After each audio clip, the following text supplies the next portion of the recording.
মুক্তিযুদ্ধের সময় তখন জামাতের অবস্থানটা কোথায় ছিল, পরবর্তী বর্তমান জামাতের অবস্থানটা কি, রাজাকার বা মৌলবাদ এই বিষয়ে জামাতের ইতিহাসটা আরো কতটুকু ক্লিয়ার করা উচিত বলে মনে করেন?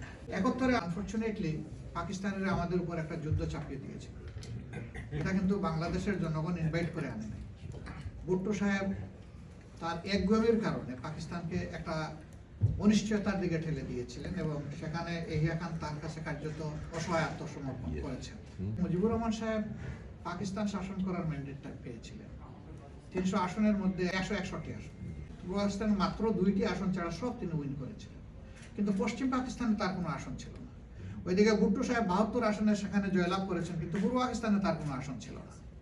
তো উনি আজগুবি দাবি করে বসলেন যে শেখ মুজিব যেমন পশ্চিম পাকিস্তানে কোনো আসন পান নাই, আমিও তেমন পূর্ব পাকিস্তানে আসন পাই নাই, কাজেই দুই অংশ শাসন করার এখতিয়ার জনগণ আমাদের কাউকে দেয় নাই।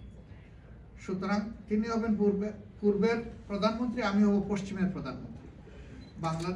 তৎকালীন পাকিস্তানের সংবিধান এটা অ্যালাউ করে না। এই ডেডলক মেটানোর জন্য এই দফায় দফায় ঢাকায় মিটিং হয়েছে এহিয়া খানের সাথে এবং ভুট্টো সাহেবের সাথে, শেখ মুজিবুর রহমান সাহেব। তিনি কিন্তু দেশ স্বাধীন করার জন্য এই মিটিং করেন নাই, তিনি করেছেন তার অধিকার এস্টাবলিশ করার জন্য। জনগণ যাকে রায় দিয়েছে তার হাতে ক্ষমতা দিতে হবে, এটা বোঝানোর জন্য। কিন্তু শেষ পর্যন্ত হলো না, তারা ঝাঁপাইয়ে পড়ল। শেখ মুজিব সাহেব নিজে কিন্তু স্বাধীনতার প্রক্লেমেশন দিয়ে যেতে পারলেন না। এটা শেখ মুজিব সাহেবের ঘনিষ্ঠতম সহচর, বন্ধু, সহকর্মী তাজউদ্দিন সাহেবের মেয়ে লিখেছেন তার নেতা এবং পিতাই বই। তিনি ড্রাফট নিয়ে গিয়েছিলেন, তিনি বলছেন না আমি সাইন করবো না, তুমি চলে যাও। তাজউদ্দিন সাহেব চলে এসেছেন, তিনি অ্যারেস্ট হয়ে গেছেন পাকিস্তানিদের হাতে, আমরা রয়ে গেছি পূর্ব পাকিস্তানে। এখন জিজ্ঞেস করতে পারেন 1 কোটি মানুষ ভারতে গেল, আপনারা গেলেন না কেন? আসলে আমাদের যাওয়ার কোনো রাস্তা ছিল না। বলবেন কেন রাস্তা থাকবে না? মৌলানা ভাসানী সাহেব বাংলাদেশের রাজনীতির অবিচ্ছেদ্য অংশ, তিনি কিন্তু ভারতে গিয়েছিলেন যুদ্ধ করার জন্য, 4 দিনের বেশি থাকতে পারেন না, এর মাঝে অ্যারেস্ট হয়ে গেছিলেন, তার জীবন বিপন্ন হওয়ার উপক্রম হয়েছিল, তিনি বাধ্য হয়েছিলেন ফিরে আসতে তৎকালীন পূর্ব পাকিস্তান। জীবনের ঝুঁকি নিয়ে তিনি থেকেছেন পূর্ব পাকিস্তান। তা কেন? তার নামের আগে মৌলানা আছে। তিনি কিন্তু সেই অর্থে কোনো মাদ্রাসায় পড়ুয়া মানুষ না। চর্চা ছিল তার ইসলামের উপরে কিছুটা, তার বেশভূষা ছিল মুসলমানদের মতো, তিনি একটা বিশেষ কায়দার টুপি পরতেন এবং খদ্দরের পাঞ্জাবি পরতেন। সেই লোকটাকে ভারত সহ্য করে নাই। ভাই আমারে সহ্য করতো, আমি অবশ্য তখন 12 বছরের শিশু, আমার কথা আমি বলছি না, আমি বলতেছি এরকম যারা আছে তাদেরকে সহ্য করতো না, তাদের কোনো জায়গা সেখানে ছিল না। ভারত যদি খোলামনে এটা সুযোগ করে দিত তাহলে জাতিটা ইউনাইটেড থাকত, এই জাতির মধ্যে কোনো ডিভিশন আসতো না। কিন্তু ভারত এটা না দেওয়ার কারণে স্বাভাবিকভাবেই এরা অসহায় এখানে পড়ে গেছেন। শেখ মুজিব সাহেব যেমন তার কিছুই করার ছিল না, তাকে বন্দী করে নিয়ে গেল পাকিস্তানে, আমাদেরও কিছু করার ছিল না, আমরা থেকে গেলাম এখানে। জামাত ইসলামের জন্য পথ দুটো হলো, দেশের ভিতর থেকে তারা যুদ্ধ করবে পাকিস্তান সেনাবাহিনীর বিরুদ্ধে, আর না হয় তারা পক্ষ নেবে পাকিস্তান সেনাবাহিনীর। মাঝখানে কিছু করার কোনো সুযোগ কোনো রাজনৈতিক দলের ছিল না।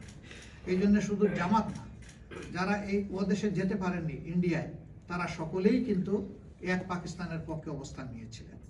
কিন্তু বাকিদের প্রসঙ্গ আসে না। আমাদেরটা আসে কেন? আমাদেরটা আসে ওই কারণে যে বাকি দলগুলো ইতিমধ্যে তাদের কার্যক্রমের মাধ্যমে জাতির সামনে তারা নিজেদের অবস্থান সেইভাবে তুলে ধরতে পারেনি। রাজনীতিতে এখন তাদের অবস্থানটা সেই রকম উল্লেখযোগ্য নয়। যেহেতু তাদের অবস্থানটা উল্লেখযোগ্য নয়, সেই কারণে তাদেরকে কেউ হেডেক হিসাবে নিচ্ছে না। জামাত ইসলামী ওয়ান পাকিস্তানের পক্ষে সাপোর্ট দিয়েছিল, এটা রাজনীতিতে অপরাধ না, তখন কিন্তু পাকিস্তানের অংশ ছিল পূর্ব পাকিস্তান। কিন্তু যদি কোনো অপরাধ ওনারা করে থাকেন, যেমন মানুষ খুন করে থাকেন, কারো বাড়িতে আগুন দিয়ে থাকেন, কারো সম্পদ লুণ্ঠন করেন, কারো ইজ্জতের উপরে হাত দেন, তাহলে অবশ্যই তাদের বিচার হওয়া উচিত। স্বাধীনতার পরপরই শেখ মুজিবুর রহমান সাহেব দেশ শাসন করেছেন 50 বছর, সেখানে 42,000 মামলা হয়েছিল, কিন্তু যাদেরকে ওয়ার ক্রাইম ট্রাইব্যুনালের নামে বিচার করা হয়েছে তাদের কারোর তো নাম ছিল না, একমাত্র ইউসুফ সাহেবের নাম ছিল।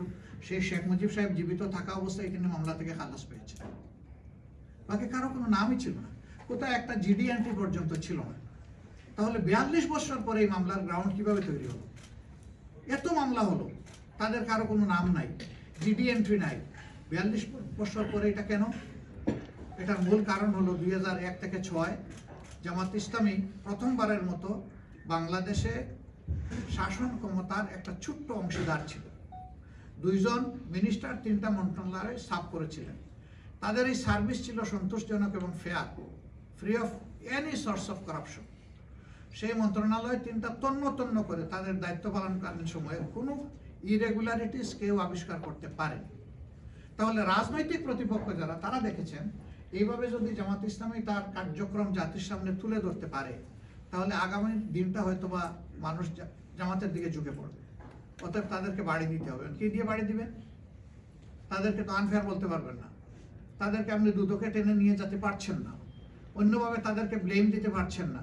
সুতরাং তাদেরকে একত্রে নিয়ে একটা বাড়ি দিই, এটা মানুষের ইমোশনাল ম্যাটার। হ্যাঁ, যদি সেই সময় জামাতের কোনো নেতা কোনো অপরাধ করে থাকেন, তার যদি বিচার হয়, আমার কোনো বক্তব্য নেই, তার বিচার হোক এবং সেই বিচারে কোনো শাস্তি হয় তা হোক। কিন্তু একজন যদি অপরাধ না করে, শুধু রাজনীতির কারণে যদি তিনি ভিক্টিমাইজড হন, এটা এর চাইতে বড় অপরাধ। এই নির্দিষ্ট অপরাধ করার জন্য যেটা হইতো তার শাস্তি, একজনকে অন্যায়ভাবে ভিক্টিমাইজ করা এর চাইতে বড় অপরাধ, এবং সেটি আমরা মনে করি হয়েছে। এই বিচারের ব্যাপারে অনেকেই আপত্তি তুলেছেন। আমি জাস্ট ব্রিটেনের একটা কোর্টের একটা বিষয় আপনাদের সামনে কোর্ট করব। চৌধুরী মঈনুদ্দিনের একটা এই সংক্রান্ত বিচারের রায়ে এখানে আমাদের যে বিচারটা হয়েছে ওয়ার ক্রাইম ট্রাইব্যুনালের নামে, সেই বিচারের ব্যাপারে এখানকার জাজরা একটা অবজারভেশন দিয়েছে। It's a genocide of justice. এই বিচারের মাধ্যমে বিচারকে হত্যা করা হয়েছে, বিচারের গণহত্যা এটা হয়েছে। আর আমরা যদি কোনো ভুল করে থাকি, সত্যিই যদি এটা উইদাউট এনি কোয়েশ্চেন এটা যদি প্রমাণ হয় সন্দেহাতীতভাবে, আমি দায়িত্ব নিচ্ছি, আমি ক্ষমা চাবো জাতির কাছে ইনশাআল্লাহ।